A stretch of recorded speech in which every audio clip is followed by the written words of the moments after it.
In the early days, I met somebody that said that they were going to be the biggest heat pump contractor this side of Boston. And I was like, great, well, we're going to get along just fine. You want to be the biggest, I'm going to be the best. It was really just a joke, and it's been an ongoing joke between the two of us for the last 10 or 12 years. But I really love I heard a man speak in 97, and he said, I don't care what you do. I don't care if you're a cardiac surgeon or a research scientist or veterinarian or janitor or an HVAC person, whatever it is you're going to do, why not be the best in the world at it? And I don't know where in the room I was sitting, but it was like this arrow that just left his bow coming through the crowd, headed right for my forehead. And it really just stuck just like that. Why not be the best? Hey everyone, we've got a great episode for you today. Most of the advice you hear about building an HVAC business points in the same direction. More leads, faster response times, broader service offerings, more trucks. Scott Libby has spent 12 years doing the opposite on almost every one of those fronts. One brand, one geography, no emergency calls, no private equity, just heat pumps, and he shuts down on Christmas. What's interesting about Scott isn't just that he's a contrarian. It's that every decision traces back to the same question he asked himself the day he quit his last job. What kind of company do I actually want to work for? This episode is about what happens when you build a business around that question and refuse to compromise on the answer. And 2 quick plugs before we get into it. First, if this episode resonates, we've put together a free trust checklist that walks through what it looks like to compete on trust rather than on price. The link is in the show notes. And second, if you want to go deeper in person with like-minded contractors, the Building Performance Association's annual conference is April 13th through 16th in Columbus, Ohio. Use discount code NHPC-HPP, that's in the show notes, for the best available rate for first-time attendees. We'll be there, and we hope to see you. All right, let's get on to the episode. Hi, and welcome to the Heat Pump Podcast. I'm Ed Smith. And I'm Eric Fitz. We are co-founders of Amply Energy. Today, we are super excited to have Scott Libby join the podcast. And he spent 20 years telling Maine homeowners that heat pumps don't belong in cold climates. But then he quit his job and he bet everything on heat pumps. Today, Maine's installed over 100,000 heat pumps, and Scott has probably installed a huge percentage of them. A lot of them were done badly, but Scott has built this incredible business that's doing the opposite. They've got one brand, they're super focused, no shortcuts, and they really and truly believe that quality wins. He's now got 36 employees. He's growing 20% a year. He's on Mitsubishi's National Contractor Advisory Committee, and the Diamond Elite Technician Program came out of Scott's own brain. We're really excited to talk to you, Scott, and hear how you've gotten here. So Scott, welcome to the Heat Pump Podcast. Thanks, Eric and Ed. It's great to be here. I've listened to a lot of episodes, and I'm thrilled to be joining the quality of people that you've had on the podcast. Awesome. And it's fun for me. We only live a few minutes away from each other here in Maine, so it's great to be talking to a fellow Mainer. All right, so Scott, you've been at this for 40 years, and you said before that you spent the first 20 telling folks that heat pumps don't belong in Maine.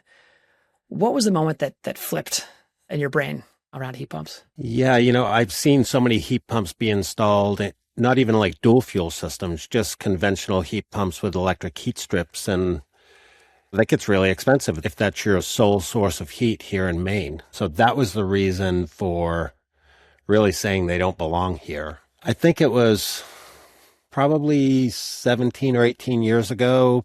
I started doing a lot of the Mitsubishi, then what we call the FE units. It's when they first, I don't even think they had the name Hyperheat then. They were providing 100% of their capacity down to 13 degrees and 10 degrees. And you can really do something with that. So I was with my last employer. I was originally hired as service manager and then moved over to sales. And then the person that they replaced me with in service really shouldn't have been a service manager because all he knew was hydronics and we were an HVAC company. So I ended up taking over both service and sales. And it was a fifth generation company that I was with. And I ended up having a meeting with the fourth and fifth generations. And they told me I needed to stop selling heat pumps.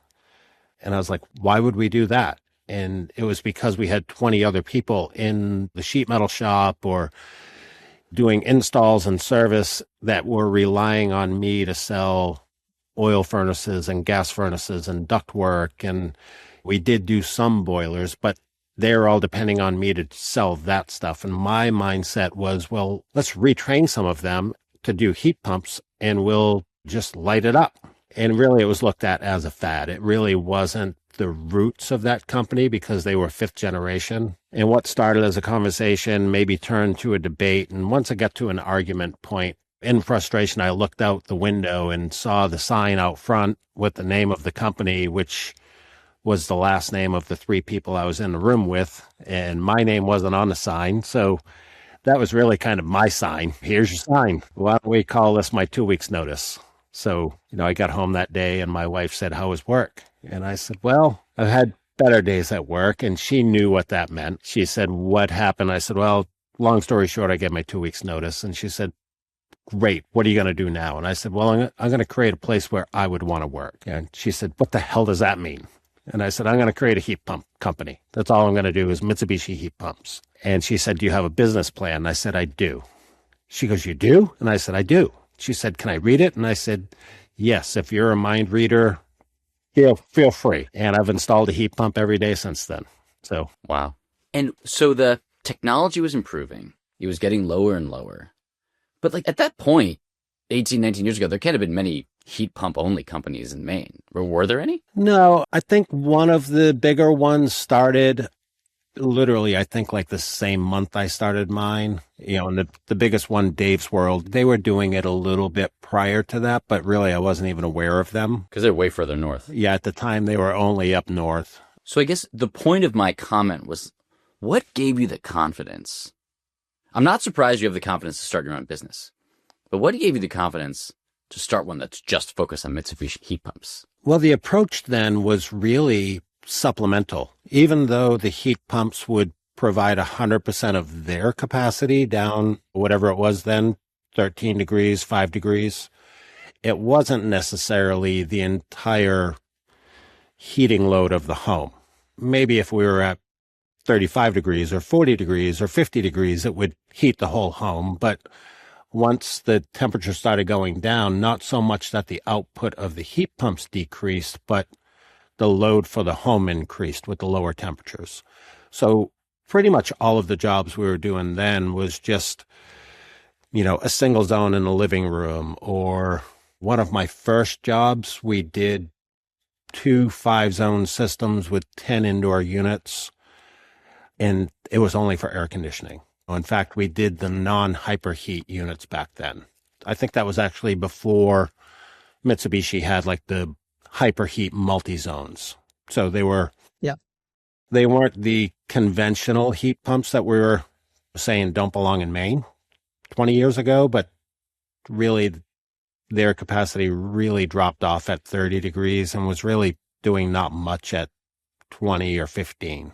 But that was an air conditioning only application. It took a while before we really did any jobs that were sole source. We've done many jobs where we've left with the oil tank and the boiler since then, but even still, the majority of the jobs, we're designing them to do 100% of the heating load, but not necessarily taking out the boiler. So you may be leaving a boiler for emergency backup purposes. It's expensive to remove the old equipment, leave it there, but you've designed it to handle 100% of the loads. Yeah, a boiler's a lot easier to run on a portable generator than a house full of heat pumps. So tell us about how your business has evolved since you walked out and said you had a business plan in your mind and have installed a heat pump every day since then. Just tell us about the trajectory of Royal River, because you're the name in high-end homes outside Portland. So how'd you get from there, one guy with a dream, to where you are today? A lot of hard work. Initially, it was me and my little 4-cylinder, 5-speed Toyota pickup truck. I would go to the supply house first thing in the morning, pick up the materials I needed for the day, go install the heat pump. Just me. Wrap up the job, hopefully by the end of the day, do a couple site visits on the way home, go home and have dinner with my wife and kids. After the kids went to bed, I would jump into the office and do my invoice for the work that I did that day, do the quotes for the 2 visits I did on the way home, find the time to register the warranty and process the rebate paperwork. Yeah, and get up and do it again. And I did that. I did it for less than a year, actually, when I went to Southern Maine Technical College and found a couple guys that were looking for work either between classes or during the summer. Hired a couple part-time guys like that to help get me through. I think the following summer, so I started the business in October of 2013. I think that very first summer, I hired a young woman who just finished her freshman year at college, and she came to work with me, spent a lot of days watching YouTube on how to use QuickBooks and YouTube on how to register a warranty and how to do the rebate paperwork. And really just, she was going to school for entrepreneurship, but really she was a freshman. So she and I learned a lot about running the business together at the time. And then I just kept growing it from there. And really, there were a couple of measurements that I used. How many people am I hiring and how many empty seats do I have in the vehicles that we're going to the jobs with? If I need another seat, I buy another vehicle. So I started the business. I think at one point we had 4 Tacomas and we were doing the enclosed trailers behind them. Eventually I moved on to vans. Yeah, and it's always just been, it's been kind of like, you remember the game Sim City? Yes. You got to build a city. So you start building houses and then you realize the residents in the houses have children. So you need to build a daycare. And then all of a sudden the kids are growing up and you need to build a school. And all of a sudden people have moved in and they're starting to burn the place down. So you got to build a fire department. It's always been kind of like a Sim City thing in my head where it's, at what area am I getting overwhelmed? And what do I need to put into place to eliminate that? So we have SOPs on how to write SOPs. Everything has a process. Every van is stocked the same. Every van has the same tools in it. And the mindset in the shop is everything has a place and everything's in its place. And really, that's kind of how I run my life. Like in the morning, I know that the keys to my truck are on the windowsill next to my pocket knife, my wallet, and my little Nipix pliers that have been in my pocket every day for the last 2 years. So I have to do things that help me expand my mental capacity because that's limited. So if there's something that's occupying mental capacity, I have to put a process in place so I don't have to think about that anymore. So everything has a system and a process with it. How did you learn to do that? Was that an intuitive thing, a natural thing, or how did you figure out that that was so powerful and useful for you to get these standard operating procedures in place, have your car keys in the same spot every day, that kind of stuff? I think it comes from when I started off in 85 doing duct work on, I think my first job was like a 14-story building in Portland. I was a helper and I learned, don't carry the stuff in from the truck and put it on the far end of the building when we're going to be starting on this end. Or maybe we carry it to the far end of the building and we start there and work our way back to the truck. We work our way out the front door.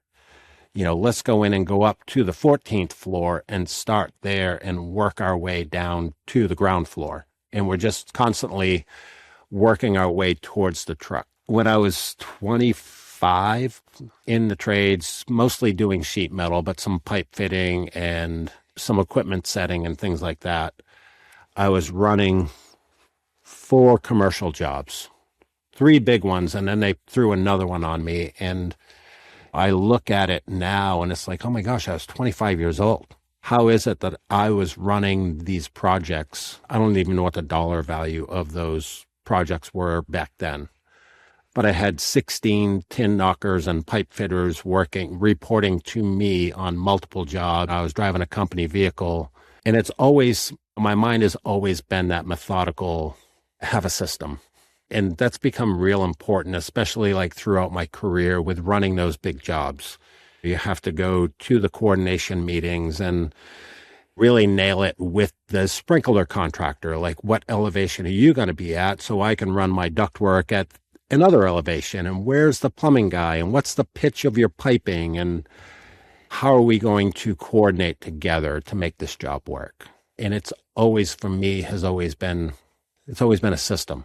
It's just math. How many steps am I going to take to do this? I can certainly do it in 10,000 steps, but if I can be more efficient, maybe I can do it in 5. I love that focus and this idea that so much of these challenges it's these systems, it's this workflow that ties into the home itself is a system that you're trying to understand and solve problems in. And clearly that process, this way you have systematized everything, has really made you a lot of what you are today. That's fantastic. Yeah, we just had an all-employee meeting on Friday, the 2nd, and we were joking because there's one man that's worked with me for 9 years. He's never been in a supply house because we have everything. We have everything we need at the shop. We order it in time. And really, for me, in this business, that's how you make money. But for me, it's more, I've learned that my mind is very elastic, and the more I stretch it, the more it will stretch. But I only like to stretch it on things that are actually a stretch. If I can free up my mental capacity by knowing that we have a system and that's just going to take care of itself, it frees up that mental capacity to do things like podcast. Yeah, totally. So this segues to, I think, the thing I wanted to ask you next, because I imagine your focus lends to having these like really clear systems. But you sell one brand, one product category, one geography. You have dropped some other things you've been doing in the past. You shut down for Christmas. Like, I think a lot of contractors out there would say you're leaving money on the table if you're not also doing furnaces and boilers and some of these other things. Why do you see it the other way? Like, why do you do it the way you do? And what would you tell those guys who have questions about, are you leaving money on the table? Well, it relates right back to that day that I came home and told my wife that I quit my job and that I was going to create a place where I would want to work. That has been my mantra every day of this business. Right from the beginning, I think there were less than 10 of us. I decided my employees were going to have 100% paid medical, dental, vision, long-term, short-term disability, and life insurance. A lot of companies don't do that until they hit 50 employees when it's mandatory. But that's not the place that I want to work. I've done boilers. I don't like going home smelling like oil anymore. I don't like carrying cast iron boilers downstairs that really it's questionable whether or not they're going to support my weight. Never mind me, you, and a 400-pound boiler. And the same thing with the oil tank. There's not a set of stairs. There's not an architect that designs a set of stairs so that you can move an oil tank up and down into the basement. So that's the place I want to work. I don't want to do that stuff. But it's also work-life balance. I want to train my guys to be the best at what they do. I've been an outside salesperson for a wholesaler where I had to know air handlers, condenser units, boilers. I needed to know radiant. I needed to know ductwork. I needed to know European flat panel radiators and ERVs and HRVs and zoning systems and crazy new programmable thermostats. I needed to know all of that stuff. Oh, and by the way, we're going to also do plumbing. So now you're a territory manager calling on contractors, and it's like, I can't possibly become an expert on all of this stuff. I don't want to half-ass anything. In the early days, I met somebody that said that they were going to be the biggest heat pump contractor this side of Boston. And I was like, great, well, we're going to get along just fine. You want to be the biggest, I'm going to be the best. And it was really just a joke. And it's been an ongoing joke between the two of us for the last 10 or 12 years. But I really love I heard a man speak in 97. And he said, I don't care what you do. I don't care if you're a cardiac surgeon or a research scientist or veterinarian or janitor, an HVAC person, whatever it is you're going to do, why not be the best in the world at it? And I don't know where in the room I was sitting, but it was like this arrow that just left his bow coming through the crowd, headed right for my forehead. Yeah, and it really stuck just like that. Why not be the best? Am I the best? I don't know how to measure that. Will I ever be the best? No, I really don't care, but I really feel good about what we do. And I know that we're in very high demand. And I know that we do really good work and people are happy with us and we get a lot of word of mouth referrals. So I love the focus of just doing one product. My wife still doesn't know this. After hearing this podcast, she will, but I did sit down and wrote somewhat of a business plan, but it was after I quit my job. And really, I just started to identify, like, what am I going to do? I don't want to get divorced. So what am I going to do? How am I going to do this? Where do I want to work? Well, I want to work within an hour of Freeport. I don't want to travel. It's an hour and 45 minutes. You need to get us a hotel. I don't want to do that. That's not the place I want to work. So we stay within 1 hour of Freeport. Who do I want to work for? Do I want all of the one percenters? No, because there's a reason they became the one percenters. They're really much better with money than I am, and they tend to not be as profitable because they are pretty savvy with money. I grew up in the low-income projects in Portland. We got our welfare check every month and our food stamps. And do I want to work in those same low-income neighborhoods and the same low-income homes? Some of them, yes. But I know what my electric panel probably looked like in a house that we lived in. And I don't want to work in that electric panel. So really, I identified the demographic that I want to work for. And I started identifying, like, who are they? What do they drive? Where do they live? What kind of house do they live in? Where do their kids go to school? And as I started writing down all of these characteristics that I thought in their traits, I realized that I had just perfectly identified me and my wife. And it was like, oh, so wait a minute. If the clientele that I want to work for is just like me and Tracy, all of my marketing and advertising only has to appeal to me, because if it appeals to me, it will appeal to them. So my daughter, when she was 13, drew our logo, and we went with silver vans because every contractor in the country uses white vans. So therefore, I'm not going to use white vans. We went with silver, which has a really subtle classic look to it, and it's very recognizable, but man, it's hard to find silver vans. They're not just sitting on the lots. So that's maybe one place I could have had a better system in place for myself. But so yeah, so we train on one product. We train on Mitsubishi heat pumps. We know all the nomenclature. We know, I think everybody has half of the part numbers for the replacement parts memorized. We know all the torque settings. We know all of the refrigerant charge for each additional 5 feet. We know the maximum line set lengths for each one. We know what the combinations are. We're doing Diamond System Builder for our manual S. And at some level, we have most of it memorized because we've done so many manual S's. We already know what the output of these different combinations is going to be if we're doing multi-zones.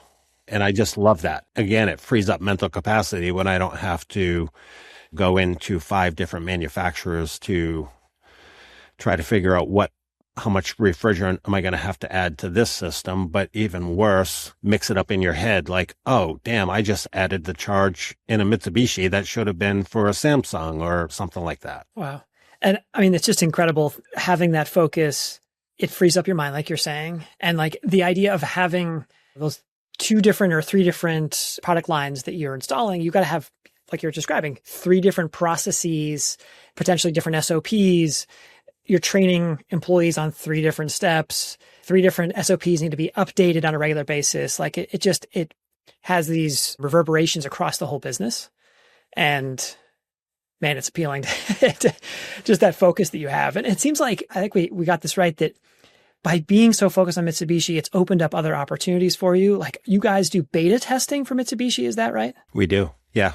Yeah. It's really fun. Wow. How did that develop? And like, what does that look like? I think it just developed that where I was at a conference and I was talking to one of their lead product engineers, and he was asking me what I thought of an idea for a product that they had. And we talked pretty intelligently about it, really deep dive, geeking out on defrost and reheat, and all while hanging at a bar, having a bourbon probably. And he's like, how would you like to test some? So they shipped them to us from Japan, and we all downloaded Google Translate on our phones so that we could read the instruction manual and understand the remote control. Yeah, so we put them in mostly in our homes. I had one in my house. Drew, my service manager, who's our Diamond Elite technician, we put one in his house. We put cameras on them so we could see what the coils were doing. We put temperature sensors and humidity sensors. We put current sensing relays on condensate pumps so that we could calculate how many times the condensate pump ran and for what duration. And that was after we figured out what the displacement of it was each time it ran, so that we could really nail down how many pints of moisture is it removing from the space, while also looking at the space temp to see, did we lose the space temperature during defrost or things like that. So that's pretty fun, other than having a unit up on the wall that looks like it was in Frankenstein's, looks like it was in the middle of like an EKG or something, with all these wires and sensors all plugged in it in our living room. My wife was pretty thrilled. Amazing. Scott, I want to ask about how this has played out competitively. Like, HVAC is competitive. Heat pumps in Maine are competitive based on the rebates. A lot of people are competing on price. And I get the sense that like that's not what you compete on. So how have you competed in this incredibly competitive, what's competitive today, Maine heat pump space? You're actually worrying me, Ed. I didn't realize it was competitive. Do I have something to worry about? No. That is the answer right there. That is the answer of a confident man. Yeah. No, I say let them all race to the bottom. That's not where we want to be.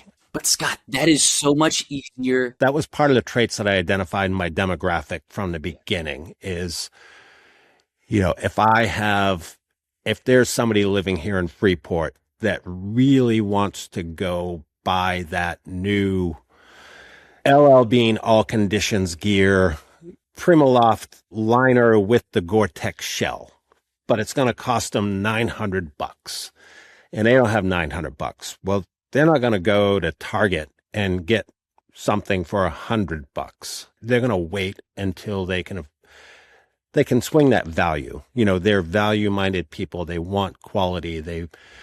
They're passionate about their homes. And I have a lot of people say, oh man, I hate residential. I'm so much happier in commercial. And it's like, yeah, because in commercial, you can smoke butts and throw the butts on the ground of the job site while you're working. And commercial, it's all about investment. And all they want is they have to have a return on investment. So they're always looking for the low bid. I don't want to be there. I want the challenge of going into somebody's home and leaving it better than we found it. And that's really the reputation that we have established.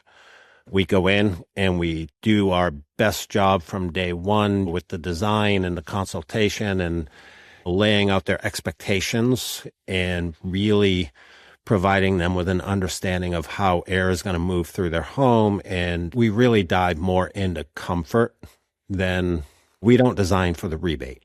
I mean, every HVAC engineer designs a job for a building. And that's how I've spent my last 40 years. And now with the rebates, it's all about 20 BTUs per square foot. It doesn't matter if it's an 1830s farmhouse up in Fort Kent near Canada or a high-performance home here on the coast of Freeport. They all get 20 BTUs per square foot. That's how you get a rebate. Wow. I'm out.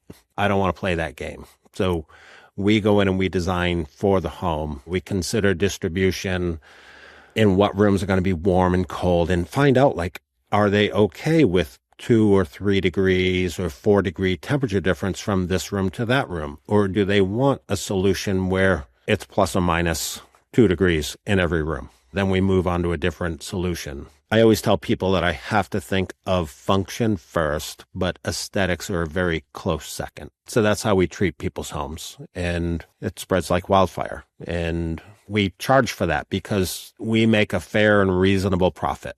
We're using the same spreadsheet today that I developed 20 years ago when I was with that other company. And it's all based upon a fair and reasonable profit. The only thing that really changes is the labor. How many hours is it going to take to do this job the way this customer would want it done? This is their home. In most cases, it's people's biggest investment they've ever made is their home. I want to treat it properly. I want to route things in a way that doesn't look like we ran line hide all across the front of the house. We see it all the time. We don't do it.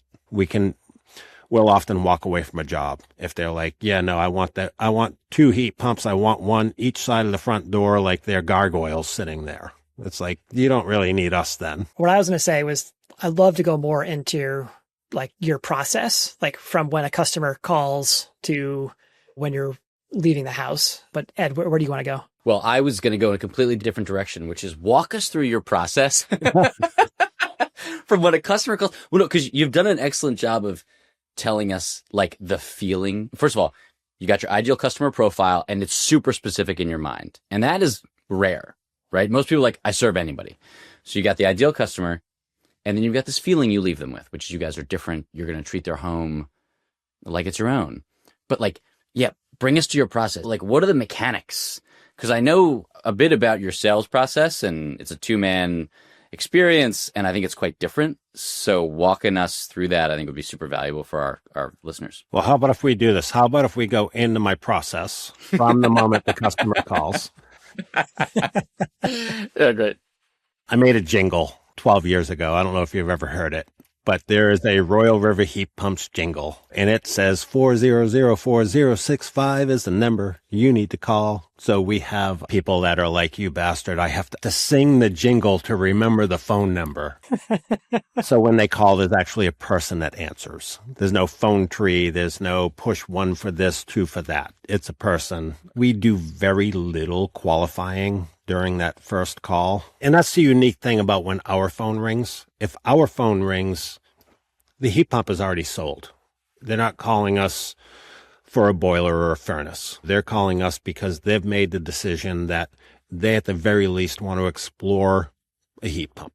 So our job is really to sell Royal River heat pumps, to demonstrate that differentiation. We get so many different accolades for the office staff. Everybody's amazing. I heard it twice today. So we set up a visit, and the sad thing for us is that site visit can be 2 months out, 10 weeks out, where the competitors you spoke of can be there tomorrow. By the time we get there, they already have 2 quotes. If they're getting multiple quotes, they already have 2 quotes. And if the competitors have put an expiration date on those quotes, usually they're good for like 60 days or 90 days. I mean, they're already running up against the expiration dates for my competitors' quotes. And then we come in, we're very specific. I've put together a list of things, and I intentionally wrote on it, Mr. Smith, these are not things that you do not need to answer these questions, but these are some things to consider before we get to your home.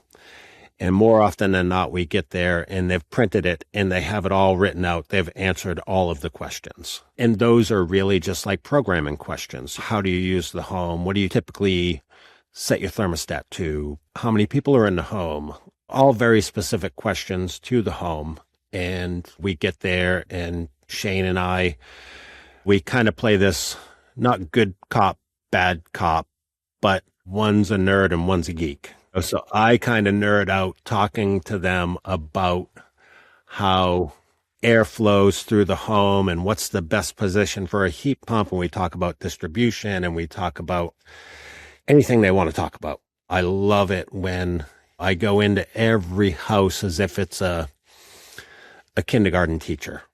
They know nothing about HVAC. So I have a really good way of just speaking in a way that's understandable without like going way over their head. And I love it when people start, well, what about short cycling? Are you concerned about? And, it's like, oh, what's this guy talking about? So I'll elevate the level of the conversation. And if they use the word psychrometrics, I'm just like, what do you do? Who are you? And I find out, they're an HVAC engineer. And it's like, oh, okay, we're going way up with this. There's a joke in the office if somebody calls up. So if somebody's a kindergarten teacher or a physician or an accountant, that customer never says that on the initial intake call.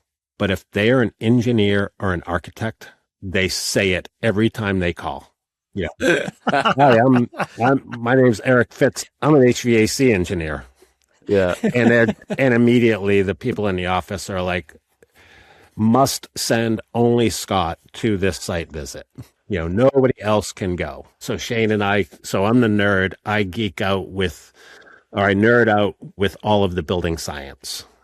And then Shane's the geek. We got him, some squarish black frame glasses with some tape on the corner and a pocket protector. And he whips out his ampli and we start doing the scan of the home. And it was so funny the first day we did it because we didn't ask if we could do it. We didn't tell the homeowners what we were doing. All of a sudden, Shane has his iPad in his hand and he's just scanning around the room. And of course, it looks like you're just like video documenting everything. This woman was completely freaked out and we had to like pump the brakes and tell her what we were doing and show her the 3D model. And she was not impressed. So we thought we just wasted that hour and a half, but we ended up doing the installation. So as soon as we left that job, we were like, okay, we need to like come up with a different strategy. Like we need to show them what this Amply load calculation software is before you start like documenting the bourbon bar and all of the stuff in the house. So Shane does all of the load calculations and he has a really strong background in construction and framing. He's really sharp and he has a great ability to learn. So he and I just geek out on building science all the time while we're riding around together. And once he does the load calculation with Amply, he will show the homeowners the whole load calculation. And in the meantime, I have often told the homeowners like what size unit we'll put in which place. And Shane will often say, what did you come up with for BTUs in that room? It's like, oh, I came up with 7,000 BTUs of heating, but only 24,000 BTUs of cooling.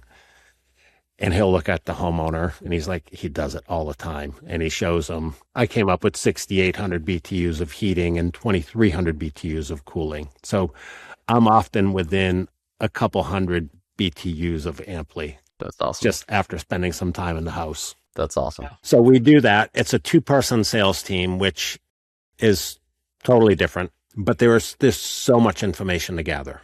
We're doing the Amply load calcs where it's great with Amply because it also calculates the cubic footage, which is important now with A2Ls. And what I find is sometimes we allow like an hour and a half, and sometimes I could be with Debbie up there and we just spent an hour and a half reminiscing about Eric growing up in Portland. We have it, never mind me, taking pictures of placement and line set runs. And so it's really nice having 2 people because it's part of our process. We want all of the documentation. We want to set the guys in the field up for success. In this industry, there's always that door that separates the clean office space from the dusty warehouse. And there's a door there because there has to be, because the dust will travel back and forth. But that door also creates, well, that job didn't make money because those guys on that side of the door didn't estimate it right. And the guys on the other side of the door are like, well, yeah, the guys out in the field, they totally milked that one. That's why it didn't make any money.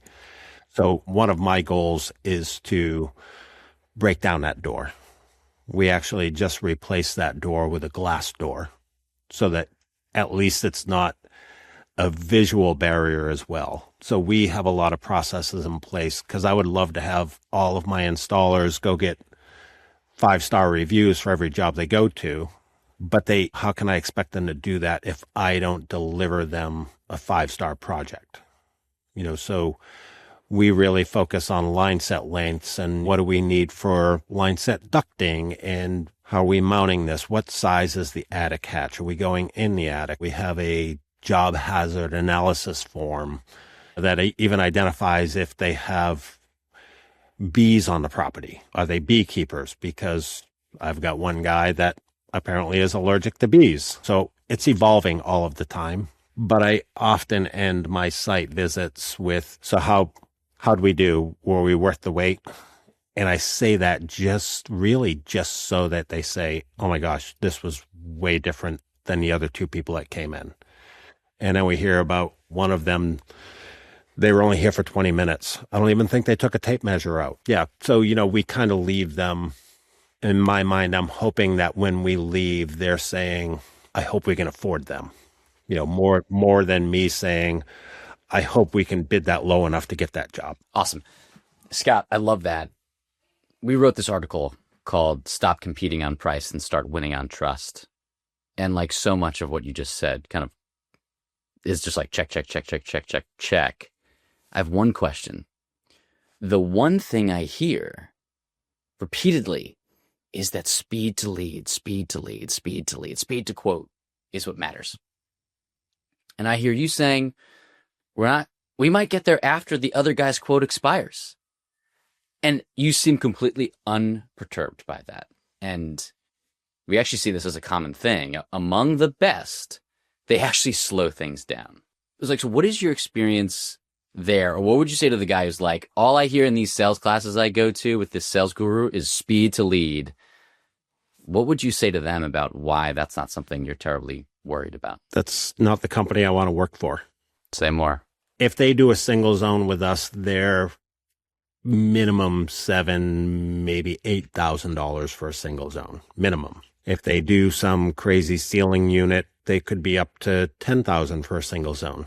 I just sold an $84,000 heat pump job for a home. Now, I don't have $84,000 to spend on an HVAC system for my home, especially if it's I think it's second or third home. But if I do, I don't want some guy coming in the door 3 days after I call, spending 20 minutes in the house, and then trying to take my check before he leaves while we're sitting at the kitchen table. I tell all of my customers, you're going to make an investment. You're going to spend what I would consider to be a fair amount of money. There's no hurry. And oftentimes, where are we now? If somebody's calling us today, it's January 6th, we're going to go see them sometime in February, and we're going to do their installation in April. So I'm kind of hoping that while I think it was 8 degrees this morning, I hope that triggered people's minds to call and, man, I want air conditioning. I got to call Royal River Heat Pumps because that's really where we're scheduling. If you're calling today, we can't help you for this heating season. But yeah, it's kind of like that demographic that I identified. If we lose somebody, we'll often say, well, they weren't a Royal River Heat Pumps customer then. I love that attitude. They went to Target and bought the $100 ski parka. Right. Scott, I'd love to shift gears. We've touched on a bunch of different unique aspects of your business process. We've heard about your design and sales process. You're sitting in a pretty unique training center right now while we're recording.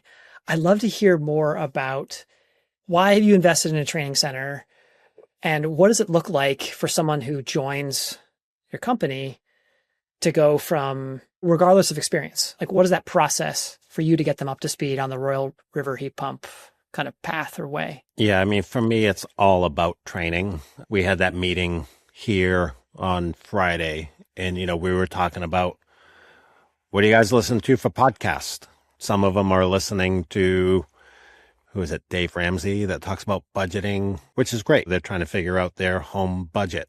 And some listen to sports talk radio. I'm listening to the Heat Pump Podcast, HVAC School, the Metis Tech Show, and High Performance Edge. That's like usually my radio is on public radio, but I think it was since the Heat Pump Summit. Like, I've not listened to anything but podcasts. I can't get enough of it. And that's coming from someone who's been doing this for 41 years. I'm 59 years old, and it's like, I want to learn. I want to learn. It's about how do you become the best? And it's like training. You look at golf. You've got these guys that you see on Thursday, Friday, and the better ones on Saturday and Sunday.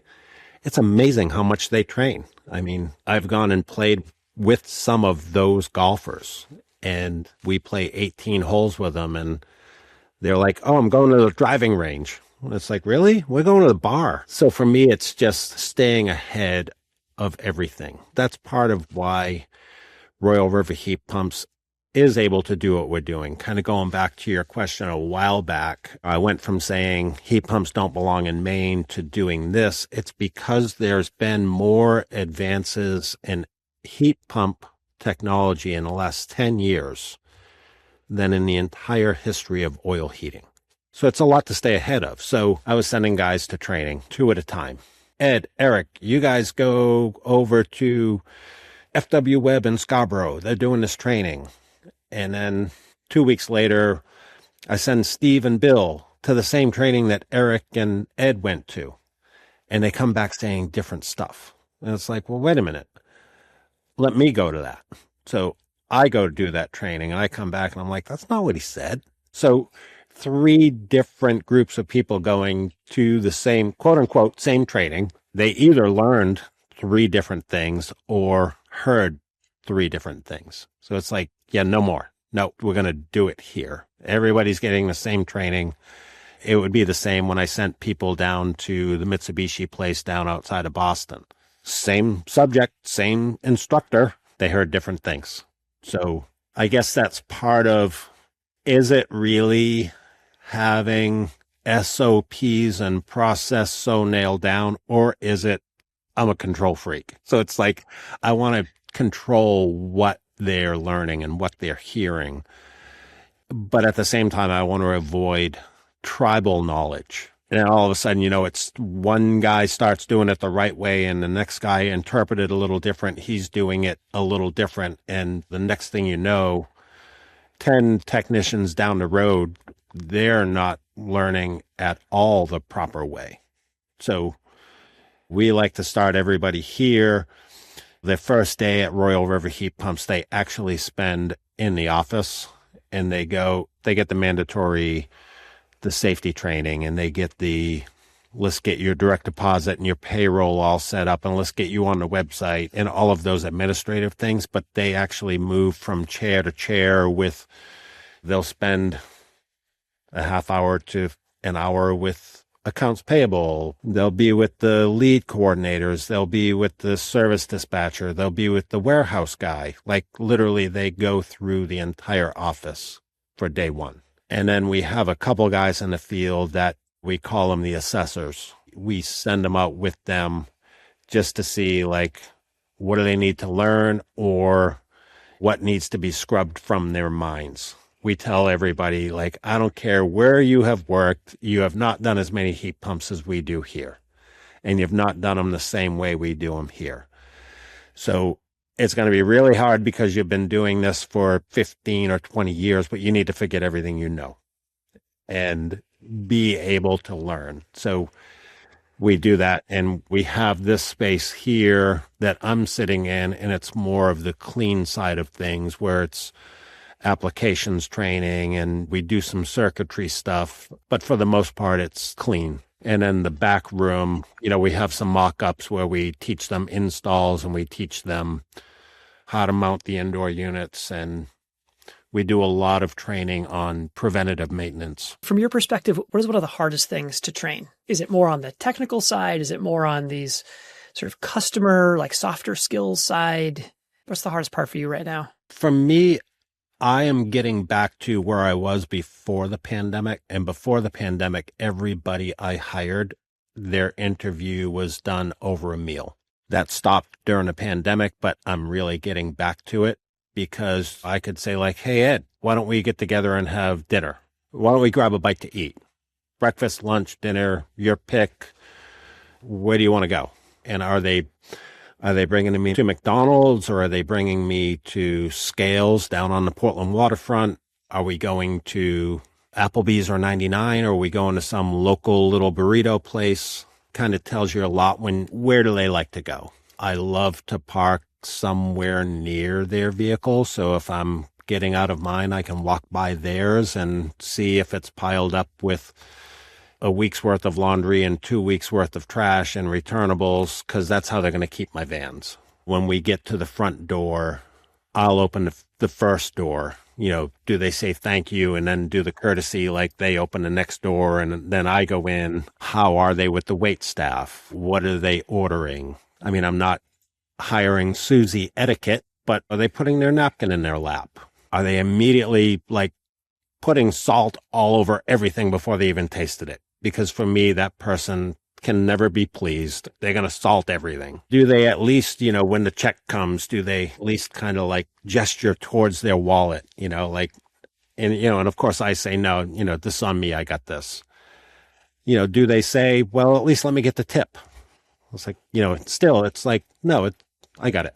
But it really tells me a lot about who they are. So, the answer to your question is the customer service, the soft skills, because my mindset is that I can teach anyone how to install a heat pump. I can't teach you if you didn't learn what you needed to learn growing up and you're 30 years old now, like I can't teach you that stuff. I went to one of those dinner interviews and the waitress came over and said, can I get you guys anything else? And without even taking his eyes off me, he was still talking. He took his water glass and just held it up like towards her face. And she kind of got this look and she kind of looked over at me and I immediately was like, all right, so the interview's over. And so this is really just a company sponsored meal for me at this point. Oh my gosh. So, yeah, geez, that's rough. Wow. So yeah, I want to hire good people. I've been excited in the past hiring a technician with 15 or 20 or 25 years of experience. It's like, yes, that's what we needed. And it's like, oh, damn, no, we didn't. Because he doesn't believe in triple evacuation. That's useless. Well, we don't need to do that. So yeah, it's just those things that I like, people that like to show up for work and that like to learn and like to grow and are willing to work. But we also have a really great work-life balance. I split the company in half. So we have a blue flight and a green flight. So today is Tuesday, kind of a weird time to be talking about it because of the holidays, but every company in the world almost is talking about the 4-day work week. Well, I run an HVAC business. I can't just close on Fridays. So I split the company in half. So this week, the blue flight worked yesterday. So this week they will work Monday, Tuesday, Wednesday, Thursday. The green flight was off yesterday. This week they work Tuesday, Wednesday, Thursday, Friday. And then next week, the green flight works Monday, Tuesday, Wednesday, Thursday, and the blue flight works Tuesday, Wednesday, Thursday, Friday. So you get a 2-day weekend, 4-day weekend, 2-day weekend, 4-day weekend. They absolutely love it. It's pretty nice. We handed out a calendar of every day that everybody in the company will work for 2026. We handed it out on Friday. They're already like scratching and clawing to be you talk about a race. It's not a race to the bottom. It's a race to get my PTO submission in for 4th of July weekend because it's on, whatever day it is. If they can play it right, and they can end up taking 11 days off by only using 2 PTO days when it's combined with the holiday or things like that. Yeah. Wow. What a cool idea. Yeah, it's super cool. All right, Scott, we have covered a ton. It's all been super practical and tangible. Thank you. I want to end with this question because I know you're given the keynote for Mitsubishi in a couple of weeks. So you talk to a lot of contractors and give a lot of advice. If there's someone listening who's a contractor in another cold climate state and they want to copy your playbook, they want to build the Royal River heat pumps of Idaho, What's the one thing they're most likely to get wrong? Like when you give people advice, what's the advice that tends to not be implemented the way you'd want it to be? Well, the biggest thing that I see holding companies back, and I have worked with companies across the country. I've had people come to my place from Massachusetts and Connecticut and New York City and I think Wisconsin to see how we do things. I think one of the things that people get wrong is they surrender to the fact that they have a customer base that are depending on them to service their oil boiler or their gas boiler because they've done all aspects of HVAC. Yeah. And my advice is take one van, take two guys, and then turn it into two vans and four guys, but keep doing all of your other stuff and then just start growing the ductless side, ducted, the VRF stuff, until you realize how you talked a lot about me leaving money on the table. We don't have emergency on call. We shut down for 10 days at Christmas. If you're doing conventional HVAC and not ductless, these mini splits, you're leaving a lot of money on the table. You're leaving money on the table and you're also taking on a lot more risk. So my advice is to do something. This is not a fad. These things are here forever. They're just going to get better. They're going to replace a lot of the stuff that we've been working on. They're going to have a better ability to replace a lot of the stuff we've been working on. It used to be just mini splits, and now we have air handlers that can completely replace a gas furnace or replace central air. We have coils that we can put on and do dual fuel applications. Air and water, it's out there a little bit now, but it's all over the rest of the world. It's going to get here. So a lot of those customers that you have currently, you can actually change them to the kind of customer you want.